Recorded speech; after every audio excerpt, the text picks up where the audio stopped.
Hello, everyone, and welcome back to our channel. We are Millennial Mom. If you don't know who is who, I'm Millennial. This is Mom.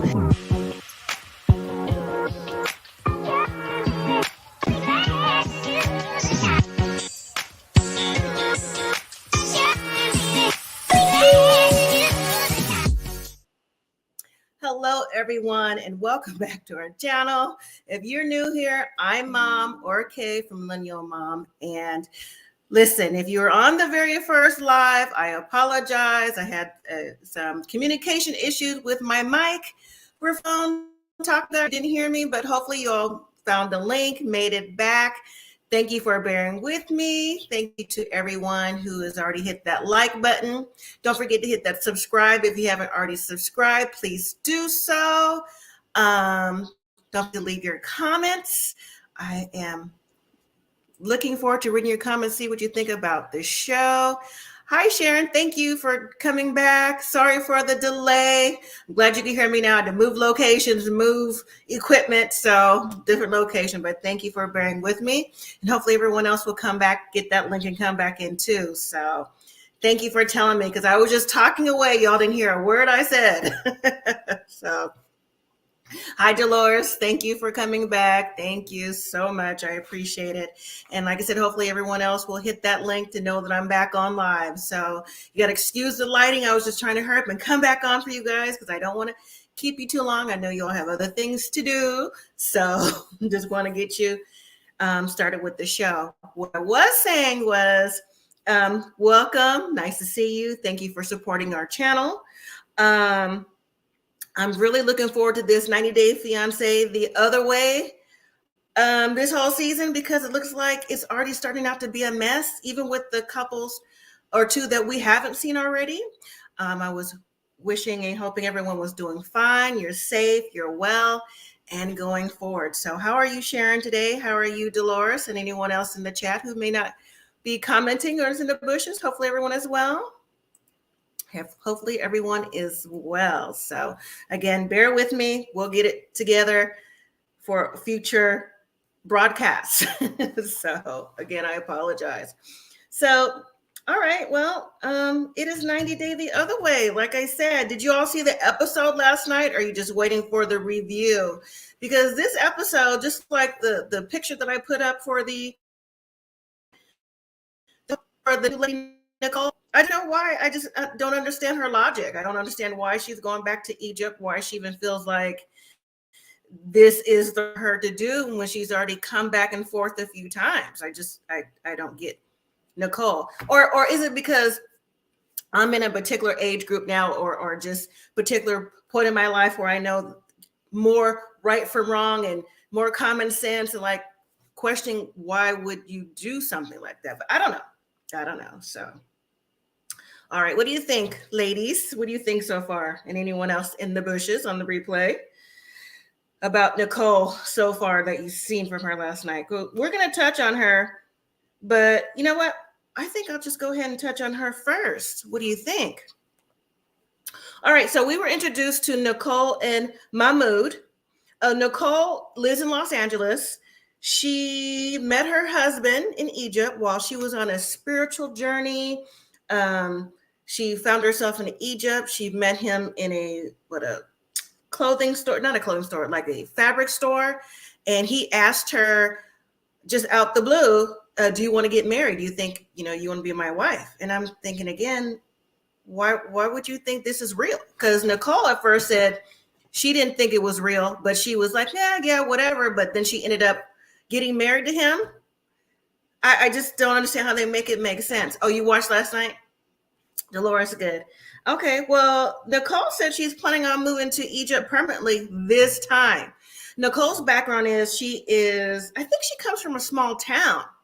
She said something like she graduated with the students in her class, her high school class was like, 36 people? 36? That's definitely a small town. 36 people. That to me gives, you're not as worldly as you think you are. You're not as worldly as it comes across. And maybe you lived in a community where you were, I don't know. I don't want to say, maybe it was like like a sister wives kind of thing, like kind of community, because she's not giving worldly at all. But Nicole, I don't know. I think also too that Nicole, because at home in Los Angeles, she's a fashion designer where she sells clothes, and she also sells pizza or delivers pizza on DoorDash.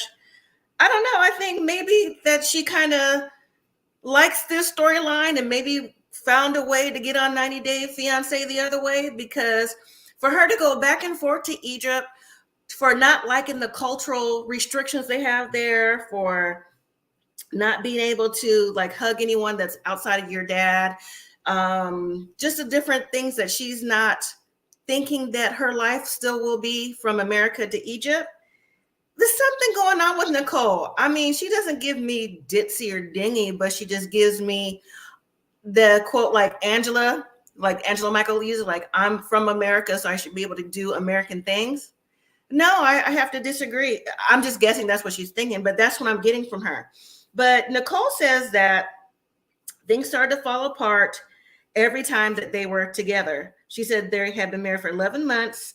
And when she told Mahmoud she wanted a divorce, she also canceled Mahmoud's visa application and she blocked him on all social media. So again, why would you want to go back and forth to make it work this time?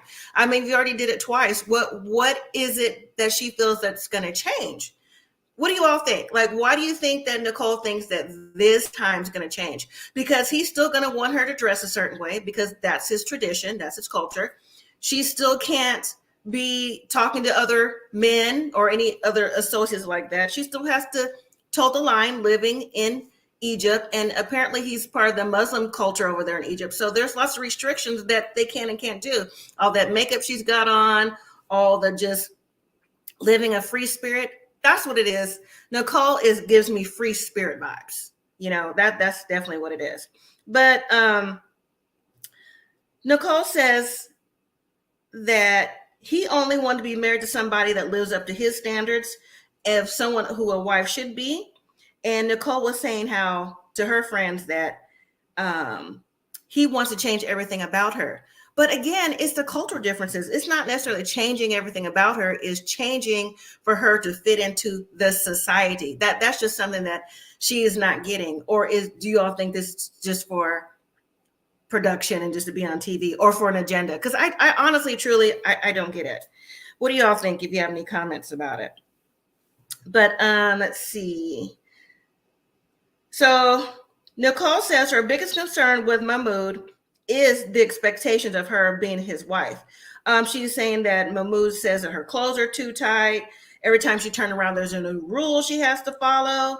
And she's just not into it. And then Nicole goes on to say how Mahmoud also can marry his cousins or is marrying his cousins or something about setting up the cousins. I mean, I just don't understand how this is throwing her off. To me, for anyone to go over to another country, even if it has restrictions with religions like this country, well, not necessarily Egypt, but any country, would it be Muslim or something that's not in your religious beliefs, backgrounds, characteristics, whatever, you got to do your research. You may not have seen the show before, but you need to do your research to see how life will change if you move there and or if they moved here. So I don't know. Nicole she really does give me dingy. She really does. A dingy free spirit.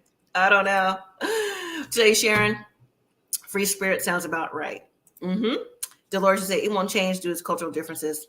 Exactly. It's not going to change. I don't understand why she thinks it's going to change. And then if you have left 2 times and you blocked him on social media, you stopped his visa process, and he still wants you to dress a certain way where covered up and everything else. I mean, I don't understand what she thinks is going to change. I don't see this lasting. And even based on the previous, I don't see this lasting past the show. I think maybe she comes home before the show ends. That's what I'm guessing for her. I don't know. Sharon, you say she doesn't want to accept the culture differences. Exactly. She doesn't want to accept it. Her friends don't believe in her either. Nicole's friends think that she's crazy to go back, and they just don't understand why she would.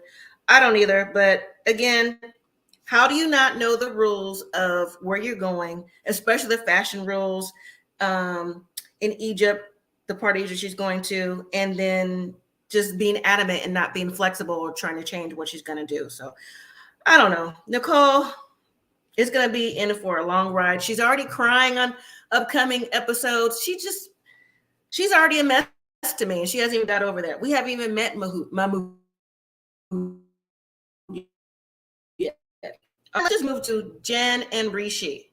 Now, before I get started with Jen, does Jen come across anyone that maybe she could possibly be under possible medication? She always looks like she's zoned out to me. She's zoned out, or she's like in another world thinking. There's something like a little, I'm not saying she's crazy. Her friends do. Her friends think she's crazy. But I think there's something that's a little off with Jen. And I'm not sure what it is, but just every time she's talking to her family or friends, she just has this look on her face, just like, I don't know. It's just hard to pinpoint. So anyways, so as she's sitting down to have dinner with her family, her mom, her brother, her sister-in-law, she's talking about how she's excited about traveling back to India. Her mom says to her, well, I always knew you'd be a traveler. I've known this since you were 3 years old. You always just wanted to like get around and be around.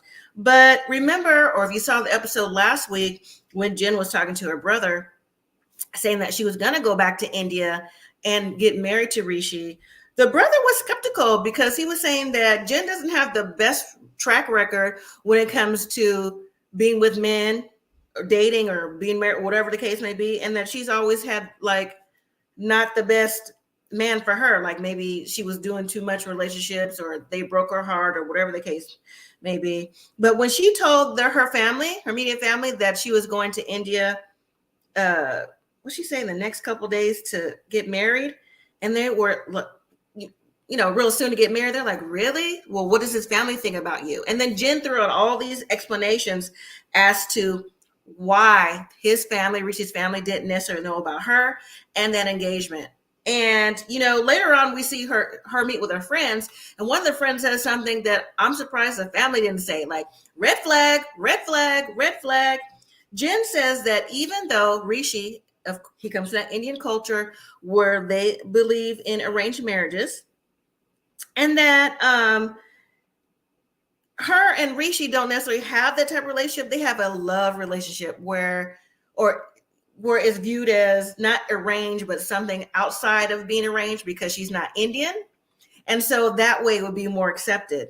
And I'm thinking now it probably won't be more accepted. I mean, listen, we saw how Jenny and Sumit went, and Jenny is still fighting to being good with Sumit's mom. And I don't think that will ever happen, even though Sumit's family is like, okay, well, we're behind you now because you're married to him, Sumit, but they don't really like that. And I think not just because Jenny's older, just because they don't like the fact that he is not in an arranged marriage. And I don't see Rishi so far being any other way. She said that Rishi's family doesn't know about her, but she has no worries that when they do find out that everything will be okay. And I was just listening to that, and I'm thinking, why would you accept this for yourself? That's already hiding. He's already hiding you. Why would you think this is okay? It seems like, first of all, you're like 40 plus. It seems like you are sneaking around with somebody in India, and Jen knows about the cultural thing, unlike Nicole, but she's still willing to put everything aside, put all her eggs in one basket, and think it's going to be okay for her. That's, again, they can't make it make sense to me. It doesn't make sense. Poor Jenny, 10 years later. Right. Jenny, 10 years later. This is Jen. Right. Her name is Jen too. So maybe something about this Jenny's, meaning the man of their life, their future over there in India. But I don't know. I think that Jenny's mom, or Jen on here, her mom, she is okay with her daughter going, but she said it gives her anxiety to know that she's going over and not really having that game plan. And as a parent, you never get past that. I mean, it doesn't matter how old your kids are, you still want them to make the best decisions. But I don't know. She just seems like she's just really out there, in a different out there than Nicole. Because Nicole is a little younger. Okay, doesn't mean that you have to be younger to be out there. But Nicole, I mean, you give like just a little bit of grace, more grace to Nicole, because she seems like a little younger and she's been like sheltered most of her life. Versus Jen, who's been out there, who's done things, has been dated around, things like that, and it's still like, oh, well, you know, it's a love relationship, and you know, it don't matter. When they get to know me, they'll accept me. No, when people are into their cultures and into what they do as a community, and you know where they live in their part of the world, there is no like, oh, okay, she's from America or he's from America, just go ahead, it'll be okay. It does not work like that at all. So again, the research just isn't there. Dolores, what'd you say? Why doesn't the family know about her? She seems a little bit off. Because he's supposed to be in an arranged marriage. And so apparently, you know, if Rishi is supposed to be in an arranged marriage, because even on upcoming scenes, it's going to show his mom saying that they got a match from someone in another village. He doesn't want them to know that he's dating someone else. I mean, I'm not even sure that if he can even come to America. Matter of fact, that's one thing that Jen said while she was sitting down with her family, is that Rishi doesn't even want to come to America because he's the sole provider for his mom and his brother and the family. So he's not looking to come over here. So she would permanently, I guess, move over there.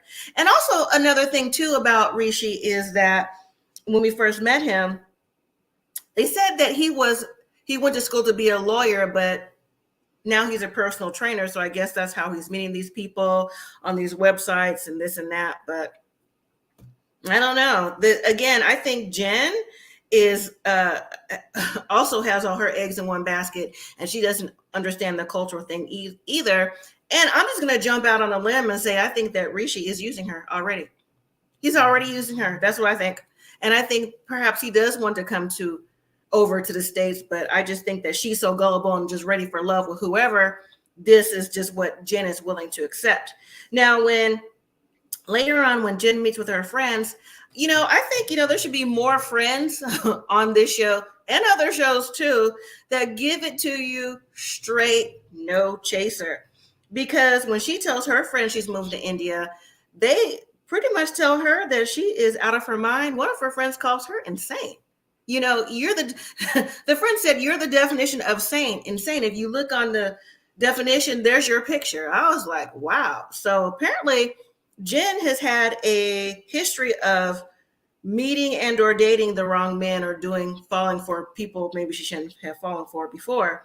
Jen's friends also say, even Jen confirmed that her and her two friends kind of didn't talk to each other because of the choices that Jen was making. So I guess they kind of fell out about that.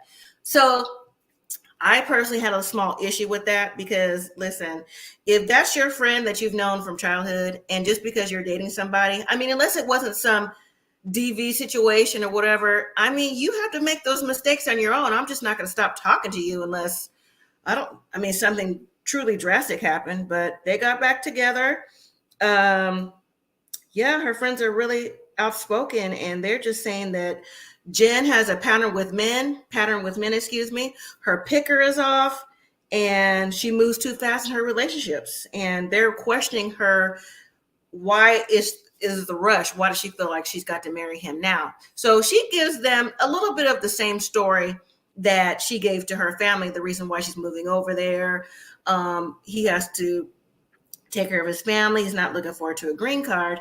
But then the friends call her out on the engagement part. Like, again, why does he know you're being engaged? There's nothing that Jen can say that will make anyone, even us, the viewer, maybe somebody, a viewer would say, believe that, you know, it's okay not to tell someone about my engagement. That is just ridiculous. It's truly, truly ridiculous. Well, one of her friends say that, well, if he's truly into you, why don't I just go on and make a fake profile and see if he bites? You know, because he has 11,000 followers on his Instagram page, mainly women, and let's just see if he gets back to me.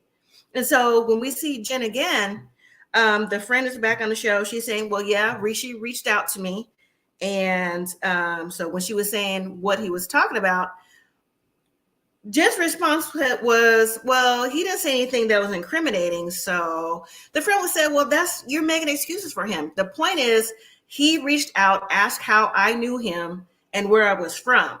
So if he was truly your fiance, you're truly engaged, your boyfriend, girlfriend, whatever the case may be, he shouldn't be reaching out to any direct messages anyways. And I happen to agree with that, but I don't know, maybe you thought the friend was reaching out for some fitness training or something, but it depends on how she worded it. But I think that the friends, one, don't really care for Jen in general. This tongue twister, Jen in general. I think they're her friends, yes, but the way that they were talking to her, yes, you should give your friend encouragement, but the way they were talking to her made it seem like there was more to the story that we don't know. And then also in upcoming shows with Jen, she's also crying in advance of talking to Rishi. And I'm thinking, oh my gosh. So you have Nicole already crying, regretting her decision of being in Egypt again and all the things she's got to wear, and Jen crying, talking about whatever she's going to say, something like, saw the upcoming show, like, I trusted you, why would you do this to me, run off. So I don't know. It's just, we're already seeing this too fast. And the show hasn't really started. We're only on episode 2. We're already seeing things may not make it to the end of the show. So I don't know. And so then we have Danielle and Johan. So Danielle's made it back to the Dominican. She told Johan that she wanted to stay because he just knew that when she came back, that he was going to pack his bags, say bye to his family, and come on to the United States for his American dream. But here's the thing with this. Now, y'all, let me know if I'm wrong. Humble me down if I'm wrong. Danielle did say to Johan before they even got married that she wanted to stay in the Dominican Republic. So I wonder what made Johan think that she wasn't being serious. Can y'all explain that to me? Like, why do you think maybe he wasn't serious? Because Danielle knows how much Johan wants to come over to model, if that's what he does, to send money back for his family, to work and provide, things like that. Because we've seen on many 90-Day Fiancés, even, Chantel and Pedro, the family Chantel, that's what he did. He worked and sent money over and gifts and things like that. But Pedro's mom and sister seemed like they expected that from Pedro, didn't they? They seemed like they expected the TVs, the money, the clothes, the gifts, all that stuff. But Johan, he's not giving off right now because maybe he's not, because he's not in the States. He's not giving off that he's going to just send over gifts. It just really seemed like he wants to go to work to send over money. And he did say it is a lot of people who live in the Dominican Republic, their dream to come to America to provide. So I don't know. At the same time, I think Danielle, like I said, she didn't say that she wasn't going to immediately come over, but I still think she did in a small way a bait and switch. I still think she gave the impression that, yeah, we get married, I come over, but, we're going to leave now versus, oh, I'm going to stay a whole year, so that's the difference to me. So I think she did a lot of baiting and switching with him. And I think that Johan is going to hang on because he wants to come to America. He's trying to get out of his family home. There's 16 people that live there, and he's just ready to do what he's got to do in America. And Danielle knows this. She knows it. So I just don't like the way that she did the bait and switch with him. So yeah, I don't like that. Sharon, you say, I don't like Johan. She should have been honest. Yeah. You don't like Johan? How come you don't like Johan? That's first I heard that. Or Danielle. I actually heard something about Danielle today, allegedly on another show that I follow about Danielle and the reasons why possibly she wants to stay in the Dominican for a while. Something about apparently she has debts and a bankruptcy, allegedly, back in New York. And so maybe she's trying to get away from all that to rebuild her life again financially, I guess. That's what I heard allegedly. Don't know if it's true or not. But anyways, so also too, Johan, I thought originally he just worked at the hotel because that's where they met. Danielle and Johan met at the hotel, right? While she was here on a vacation originally. So between the time that Danielle and Johan got married and Danielle went home and then came back to the Dominican, Johan opened up a butcher store. I think I missed that somewhere in the Love After Paradise or During Paradise. I think I don't know how I missed that, but you would have thought that Danielle would have visited the store to see what was going on before she left, because where did he get the money? Because Johan said he was already, trying to make ends meet, working at the hotel and going back and forth like an hour away with his family. So where did the money come from? How did he get the butcher shop? Maybe is it Danielle's butcher shop too? I'm trying to guess. I don't know where that came along. Dolores, you say, I'm not liking Danielle. She's so controlling. She is controlling, definitely, for sure. Sharon, you say he uses her. She pays for everything and he expects it. Yeah, but I think honestly, Sharon, I think that Danielle knows this already. I think Danielle is putting all that to the side just so she can be, I'm not saying she doesn't love Johan, just so that she can be in the Dominican. She wants she said a slower lifestyle.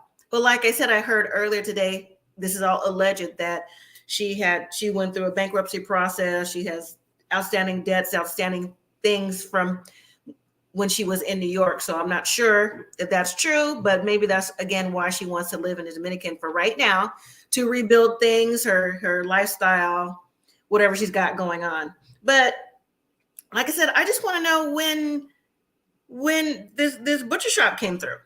I don't understand it. Like, whose money is it? Because maybe it's her money. It's definitely not the family's money. It didn't look like it was a family-run shop. It looked like it was just Johan there.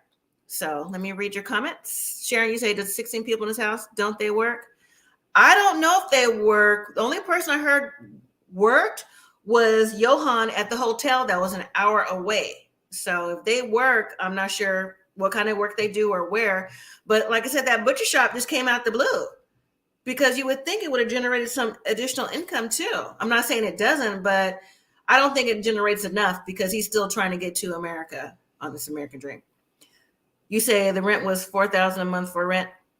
4,000? They said that? I missed that. 4,000 in their money or 4,000 American money? Are we talking about Johan or Danielle, her lifestyle here? I'm not sure which one you're talking about, Sharon. I'm sorry. Dolores, you say, I don't think he's using her at all. He's trying. She doesn't give him any encouragement. That too. She don't give him encouragement because she's trying to, well, no, I see both sides of the coin. I think that she's controlling him, want him to think that, listen, if we stay in the Dominican for a little while, I can, we can set this up. We can do this. We can live casually. We can go to the beach when we want. We can just, come and go. And then we could go to New York. So I think that's the controlling aspect of it. And then you have the other side where she knows, because that's all he talked about was coming for the American dream, to come over to the States and, send over money, work, and do whatever he has to do for his family. And so I think that she's trying to control the narrative, like, we could go to the States anytime, whenever, but just for now, let me do this. And that's what I think it is. So I think it's a little bit of both. In New York, yeah. So, but just the bait and switch by itself is the issue that I have with Danielle, because like I said, even the family, when she came and, they were welcoming to her, which they always have been, even when she mentioned to them with Johan that she decided she's going to stay for a while and look for an apartment, even the looks on their faces were looking at her like, what? So I think maybe there was an expectation there for Johan to, pack up, maybe not immediately, but enough, in the next week or two to go back to the States on a visa with Danielle. So I think that's the issue there. Totally. Dolores, you say, I know the rent in high New York is not that high. I don't know. I've heard it was high. Depends on where you live, I guess, or what, Brooklyn, New York City, wherever the different boroughs are. I think it depends on where you are. So, but anyways, as far as that butcher shop, what do y'all think about how Danielle handled that and the conditions of that butcher shop? Now I understand, and just like Johan said, you are not in your country. I get it. The way that sometimes that different butcher shops could be in different parts of the world may not be and are not, because FDA is mainly here in the United States, with the standards. I just think that I know it was a culture shock for Danielle, because I know it's been a culture shock for me too. But just for her to be like, why is this like this? Why is it like that? Maybe she could have offered suggestions for something that he would receive, instead of just be like, this is not right. Yeah, flies. Yes, it was flies. Yes, it was, not the standards for America. But I mean, what is he going to do? And so, but one thing that I didn't like, again, so I'm still back in this butcher shop, I can't get my mind from around it. How does he not know how much money is going in or out? Like, how does he not know that? And he's not really keeping receipts and stuff like that. So I'm thinking, like, maybe Danielle helped him with some money. Maybe she was sending him money for his family and his living expenses. And it's like, okay, I could get this business, and this is how it started. So that's what I think is going on there too. But yeah, overall, I think Johan was disappointed in Danielle in general, how she reacted when she came back to Dominican, for him not going over to America, for her staying, for her just, the way she talked about his business, and just in general, I just think that he is disappointed. And I don't think, just my opinion, I don't think they're going to last. I don't think so. Yes, she's controlling in a way. I see both sides of the coin, but I think he's ready to come down. I think he will, because he was talking to, allegedly, to other women too. I think he may, get on that train if Danielle is not willing to go back, because he doesn't want to stay in Dominican anymore. Sharon, you say, Johan doesn't realize how expensive New York is. I've never lived there. Wonder if he lived in another city, not so expensive. I think he will live in another city. I think the goal, again, is the American dream, in his words. It's the American dream. So I think he would live wherever. I don't think he would care wherever Danielle lived, where she came from. She just will happen to be from New York. But I think he's just ready to come over for a different lifestyle to help out his family. Dolores, she say, living in the Caribbean is not like a vacation. I don't like, she switched either. True. It's not a vacation. That's true. But just like, side note, just like if you live in any tourist destination, whether it be the Caribbean or even out here where we live, fabulous Las Vegas,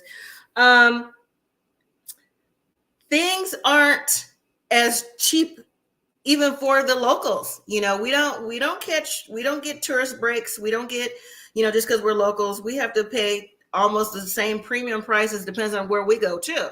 So yeah, it just depends. Like if you live in a tourist destination, you get treated as if, you're a tourist and you can pay all these prices depending on where you go. That's why, there's casinos that some of y'all may or may not know that's actually in neighborhoods that aren't on the famous strip. So that's catered to locals, but still has the same amenities and everything that happens on the strip. So I get it, everywhere. And even now, things aren't cheap for anybody, but living in a tourist destination, yeah, there's perks and there's not so much perks, depends on where you go. So, but anyways, all right. Do y'all think that Johan and Danielle are going to make it? Do you think so? I say no. I vote no, because he's ready to go. Even his family looks like he's ready to go. And just, I think that she's just, and she wants to have a baby too. And she may not actually be able to have a baby based on the test that she's had previously, we saw. So I don't know, but I'm giving you no. No to long-term for them. Anyways, all right. So let's move to Gabriel and Isabel. So Gabriel is packing for his trip with Isabel. He's talking with his mom. His mom says she's behind him 100%, and that's good. I'm glad that she is. Gabriel's gone through a lot. Remember, he's transitioned, and I'm happy to see different people on the show, people, whether it be transition male, female, same-sex couples, whatever. We need to see a variety of people on shows like this, and I don't think they should make it a big deal about whether, they are different than heterosexual. Just, if they're in love, they want to make it a go. I think that's just what the show should be about. So I just don't like how they just always harping on it. But I understand that with this relationship and with Isabel, with her family, where she is in the world, that they may not be as understanding. I get it, but I just hopefully don't want to make it a whole focal piece, the whole show, so we can just focus on the show. So let me read your comments. Dolores, she said, Danielle's been to DR many times. Why is she surprised? I don't know. The guess is as good as mine. I don't know. Sharon said you won't last. But so Gabriel's ready to go. I mean, I'm happy he's ready.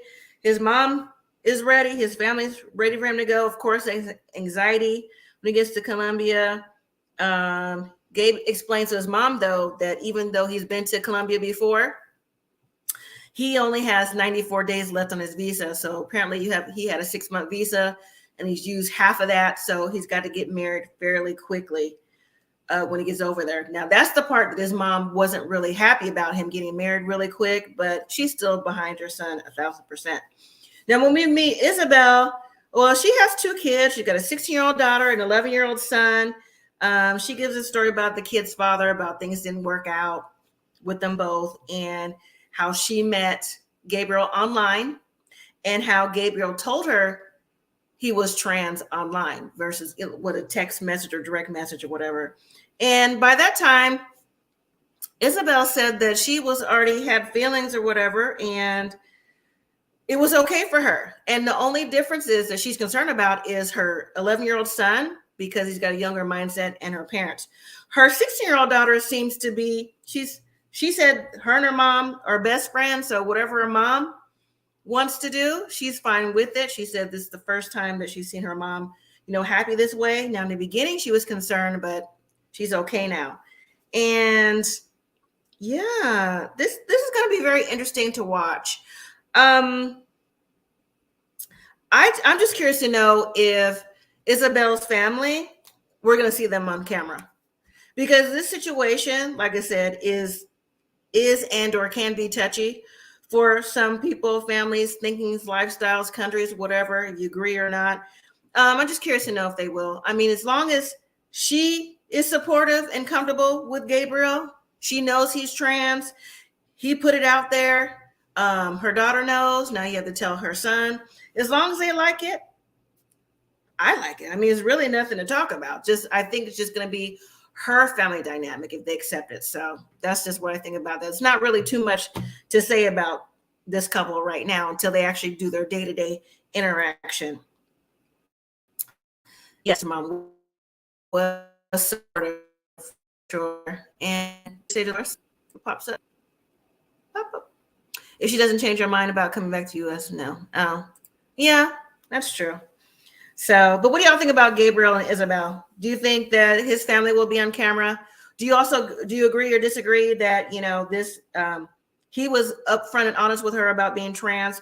She accepts it. So we should just see how the relationship works out. If they stay in love to get married, or are they going to make it like a big deal that he's trans? I mean, I think that should be a subset to what the show's about, so it's just, I don't know. It's not really a big deal for me right now. So actually at all. And then now finally, let's move to Chris and Jamie. So they're FaceTiming before she comes to Colombia, and they're going to meet each other for the first time after 2 years, COVID and everything, and getting married after 9 days. Now, I knew it was something about Jamie too. I knew it was something about her, couldn't put my finger on, and I finally got my finger on what it was.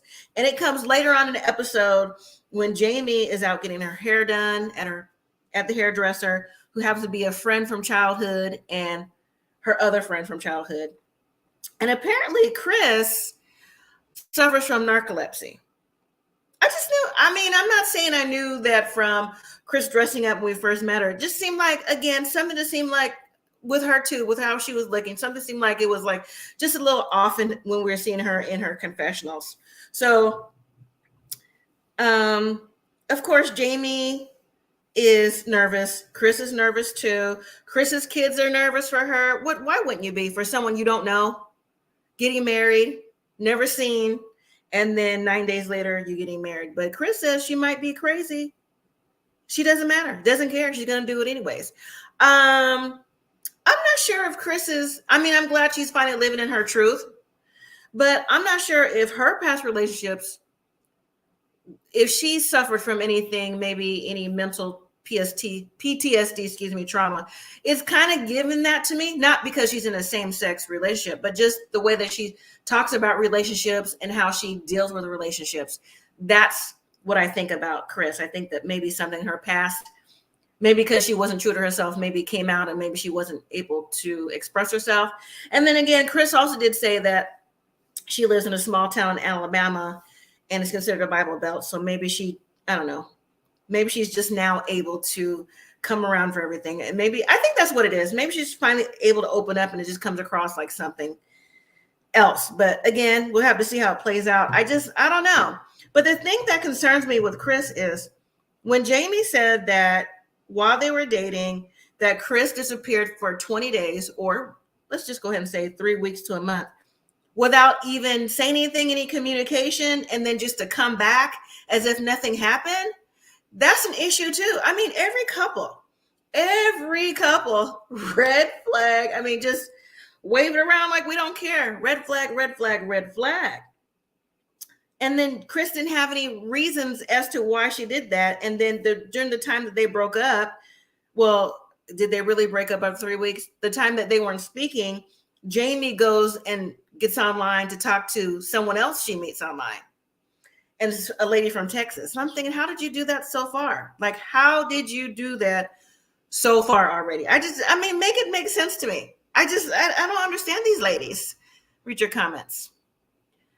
Dolores, you say Gabriel and Isabel, very interesting. Wait to see what happened. Yes, I think they should just let that play out. We don't need to know about him being trans all the time. That takes away from the show. Hey, Sass. Hey, girl. If y'all don't know, Sass Scales is also a YouTuber. She does 90 Day Fiancé. She does Love After Lockup. And I think there's another show on there. I'm not sure which one, but she does all those. Check her out on YouTube, Sass Scales. So thank you for saying hello, Sass. I appreciate it. And then also too, Jamie, when she was again saying this to those hairdresser friends, and she talked about that narcolepsy. It's not funny about narcolepsy, but how do you have a relationship and you don't know somebody, they have all these health conditions, they're coming over to Colombia, there's already miscommunication, mistrust relationship, and you have a sleep issue, a health issues, and you don't know how that's going to play out? How does this work? How do you just be like, oh, okay, this is what I'm getting. I'm getting Chris wants to have a relationship where she's finally comfortable. And I'm getting Jamie kind of sounds like Jamie is scamming a little bit to me by already talking to someone else in Texas, by already thinking that, hey, maybe I could have a relationship with someone in Texas during your 3-week break that you weren't talking to Chris. I don't know. I'm not necessarily getting sincere from this couple. I also think that Chris comes across very controlling, very, very controlling. Now, I know we discussed that Danielle was controlling Johan, but Chris right here, no. This personality is giving me my way, the highway. If not, I'm out of here. So that's exactly what I'm getting from Chris. She wants to come across quirky. She likes, she said she dresses up in different outfits and just different things like that. But I don't think, honestly, thank you, Dolores, for the super sticker. I appreciate it. I don't think that this relationship will work at all. This one, I'm just going to go ahead on a limb, in my personal opinion, say it's a firm, as Uzman would say, N-O. It's a no for me. It's truly a no. I don't know. There's something off with this couple. Yes, there's something off with all the couples, but definitely with Chris. And also definitely with Jamie. There's something both off with them. I think Jamie is scamming for sure. Sharon, you say, I think she said she used to leave her hometown to go on dates and will be with women because the town was so small. Yeah, something like that. Yeah, but she's finally living in her truth though. But I still think that Chris is controlling. I just don't, honestly, I'm just going to be completely transparent. I don't care how her vibe is coming across on camera. I think her vibe is very, like I said, controlling. And I think there's something there else that we're not seeing that's going to come up in this relationship. I just think that it's going to be, it's already toxic to me. I'm already getting the vibe of toxic. It gives toxic 100%. And yeah, Jamie, I think she's in it for something else. I definitely think Jamie is scamming. I really do.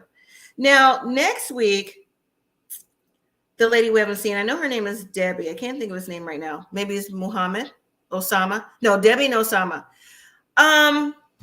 We haven't seen her yet, but I'm really ready for her to come on camera. Now this, if nothing screams red flag, this screams red flag. Debbie and Osama. Let me see if I can bring their picture up so you know who I'm talking about. Here it is, right here. He's 24. She's 68. She says he's the love of her life. She's never met anyone like him before, and she's going to be with her man. I said, okay, Debbie. All right. We're going to see. Now, let me say this. I know I've seen other comments, not necessarily on this channel, whatever, that said, you know, when she's reached a certain particular age, she ought to be able to live her life, do whatever. Okay, that's fine. No problem. But how can I say it nice? You should know that somebody that is 24 and you are 67, 68, whatever, whether it be male or female, may not necessarily have your best interest in heart, and they possibly might be using you. I'm just saying, even with the upcoming shows that we're going to see, she's going to tell him he's not a man or whatever, but still, I mean, this also screams scam to me. So 2 people scream scam, Debbie and Osama, who hopefully we'll see next week, and also Chris and Jamie, they scream scam to me. I'm not even getting is there for the right reasons for these 2 couples. That's just me. And I'm waiting to see, the person I'm most interested in on the show is Nicole and Mahmoud, or however you say his name. I'm really interested in seeing how this couple plays out, because like I said, and like we've all discussed before, you going to Egypt now, again, for what, the 3rd time, isn't going to change the dynamics, isn't going to change the cultural rules, the cultural beliefs, nothing. So I just want to know what it is. So I'm really interested to see how her story is going to play out, Nicole and Mahmoud, and the most, followed by Debbie and Osama, followed by Jen and Rishi, if Jen even makes it to India to stay a long time. So I just don't think it'll work.